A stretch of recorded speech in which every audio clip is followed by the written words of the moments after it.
Hey guys, Straya Guy in China here, and today I'm talking to you a bit about a thing that I've kind of missed about living in China. Now, I could go on and on about, well, my snacking habits and all the junk food that I like to eat from China, but it's less about the junk food as such in China and more about the convenience of instant meals, or more accurately, the lack of, and how that's affected my eating habits. Now, here in Western culture, we have a plethora of choices when it comes to these kind of instant meals or things associated with them, such as like pasta sauces that come pre-made.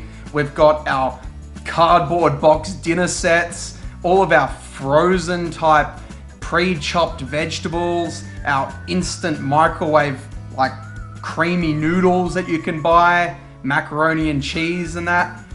It makes working out dinner really convenient. I mean, you just go to the shop and you're like, what do I feel like tonight? I feel like this. Oh, I wonder if there's an instant version of it I can just microwave.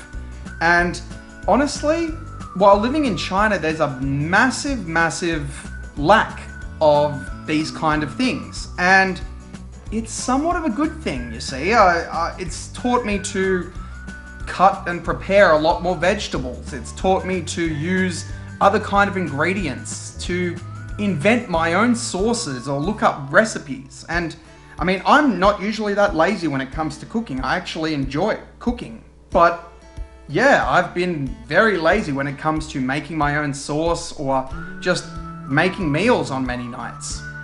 When I say there's lack of, it doesn't necessarily mean they don't exist. But for example, here I could get a packet of pre-diced up cut mixed vegetables. Now, I'm not going to argue the nutritional value of the frozen veggies over the fresh ones as such. It's more just the fact that I pay about $1 for a bag of mixed vegetables. So for those playing in China, that's about 5 kwai. Whereas in China, if I want to buy a bag of frozen pre-cut mixed vegetables, not only is it going to be about half the size, but it's generally between 20 to 30 kwai, so you're looking at about $6 a bag, which again, that's like 6 times the price and half the size of the one that I would get in Australia. So again, it's available in China, but it's crazily expensive. So generally I opt to go the fresh vegetables, which brings me to, I guess, the point of something that I've really missed. And that is these ones right here. Boom, boom, boom. The garlic chives. Now, I eat these things probably twice a day while I live in China. I add them to every dish. I use them as a garnish. I just snack on them. I can dip them in things. I chop them up and put them into meat patties that I make for burgers. It is just such an incredible, versatile vegetable that pretty much doesn't exist here. I've had to go to so many different Asian grocers just to find them here in Australia, and they definitely don't exist in my main grocers, whereas I pretty much can't go anywhere without seeing them in China. Now, they come under a couple of different names, but generally if you say Chinese garlic chives, they'll pop up and you'll find them that way. So as I said, that's definitely one thing that I really miss that was part of my everyday life in China. The second one isn't necessarily because it doesn't exist, and it's more the price. Now, I've seen the price of ginger in China be anywhere as small as about 2 or 3 kwai. For those here in Australia, 5 kwai is about $1. So when I say 2 to 3 kwai for 500 grams, you're literally looking at about $1 to $2 per kilo of ginger in China.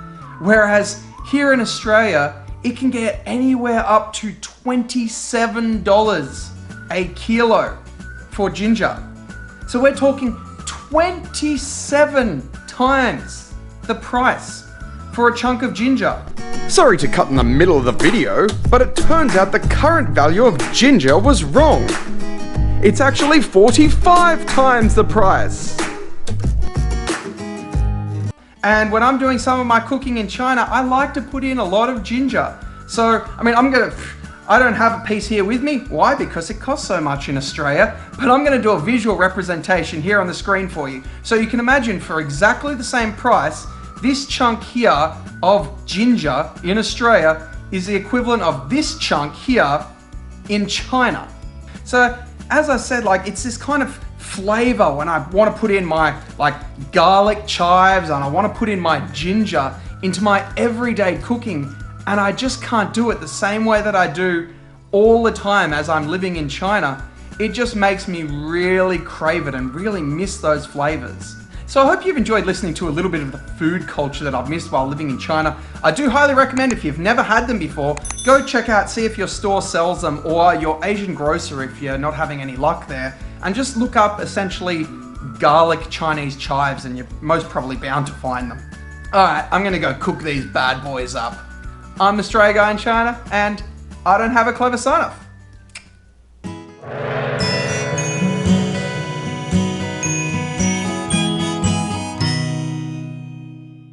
Here in Australia, 5 kwai is about $1. So when I say 2 to 3 kwai, we're talking about...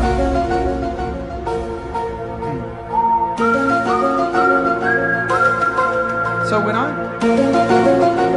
when I say about 2 to 3 kwai, you've got to look at this being literally... So when I say 2 to 3 kwai for 500 grams,